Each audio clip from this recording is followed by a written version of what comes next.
Welcome to Fight News Now Extra. I'm John Pollock. We are going through all of today's headlines in the sport with numerous fights being booked, including a lightweight tilt for New Orleans, a member of the first season of Tough is returning, and the UFC response to Tuesday's injunction that will pull Quinton Jackson from UFC 186.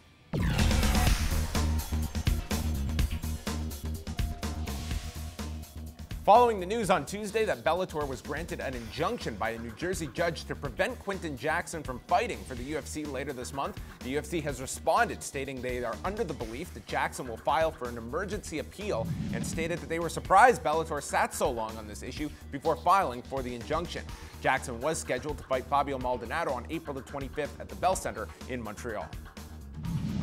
Antonio Rodrigo Nogueira is returning to the octagon and will do so in his home country of Brazil when the former Pride heavyweight champion meets Stefan Struve at UFC 190 on August the 1st. Nogueira has not fought since last April, where he was stopped by Roy Nelson in Abu Dhabi. Nogueira will join his younger brother, Antonio Rogerio Nogueira, on the same card when he meets Mauricio Shogun Rua.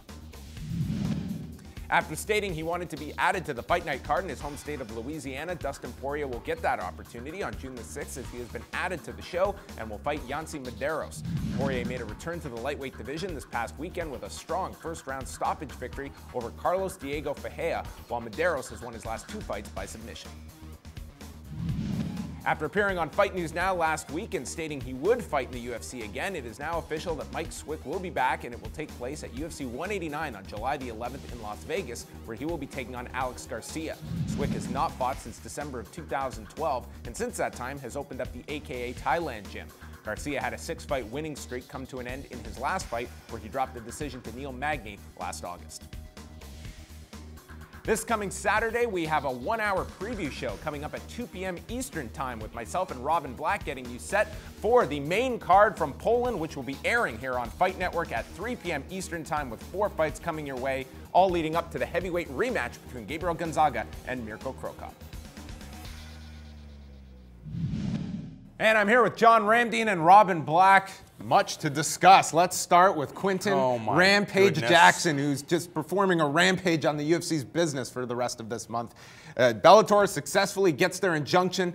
Jackson appears to be off of this card. There's the chance of an appeal. I don't think there's any possibility this guy's getting back onto this card, and it's crumbling for the Bell Center. Yeah, fans are freaking out right now, and you know, should they be? I understand, yes, TJ Dillashaw, Renan Barão. That's a fight that a lot of people wanted to see. It was an interesting rematch.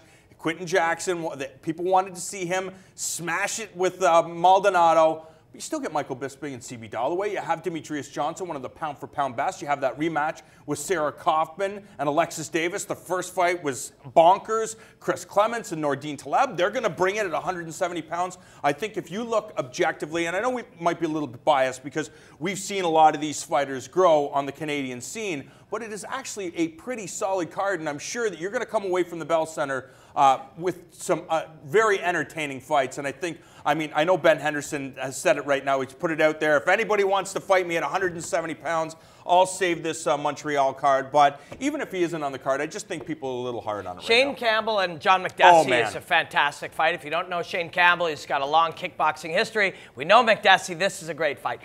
And you and I will tell people you got to see Demetrius Johnson fight. This is one of the best guys in the world. But if they don't listen to us, that's their prerogative. And the fact of the matter is, do you remember at one time when you get a donut? And it was just a white donut. It was tasty. That thing was so good. Now they're going to fill that thing with jam. They're going to put a topping on it. They're going to put salt and sugar and syrup. That's what you need from donuts today, because our level of what we've come to expect has risen to such a high level. And that's funny because there's a lot of people who are worried that this pay-per-view is going to perform a donut. Yeah, well, I know it's true, but we have started, we've become in our culture, we need more and more and more. And a few years ago, if I told you about these fights and these guys and why they were so good, people would be like, I can't wait to see this card. But with a donut every weekend covered with sweet and sugar and with a steaming coffee that's this tall beside it, people need more stuff. I think you're looking at the stakes here. It's a pay-per-view card. If we're simply looking at good fights, UFC, when do they put together a card where it's bad fight after bad fight after bad fight? I can't remember the last time I watched a card where I went away thinking, man, that entire card stunk. You typically always get great fights out of a UFC card. I don't doubt you will on April the 25th, but so much of a pay-per-view is anticipation-based. Look no further than Aldo and McGregor, and that's the extreme high. But that's what drives pay-per-view. It's anticipation AJ of what, and John Jones, people getting excited what's going to about come. Why do I need to see this fight? I need to see this outcome.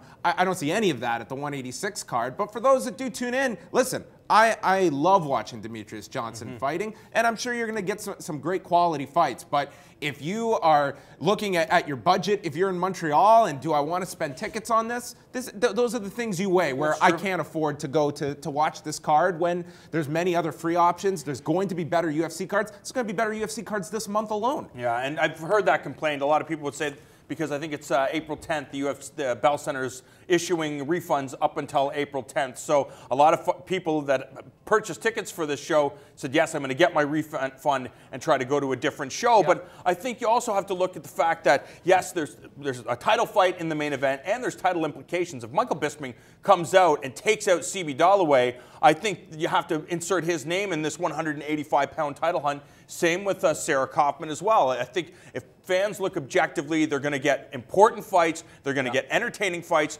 and they're going to get the future. I think we got a lot of truth going on here, because what you're saying I agree with, but what you're saying is true. I mean, people don't have the ability to spend $60 every single week, and I'm going to see it. And I'm going to be flabbergasted that people could ever have a night where Demetrius Johnson is fighting and not want to see the best fighter in the world fight. But I know that not everybody's going to buy every card, and I know that there's not enough consequences, there's not enough outcome of this that is going to hook a lot of people. But maybe, just maybe, Ben Henderson will fight Ronda Rousey on this card, and then everything will be fine. All right. He is Robin Black, John Ramdine. I'm John Pollock. Stick around for more Fight News Now Extra.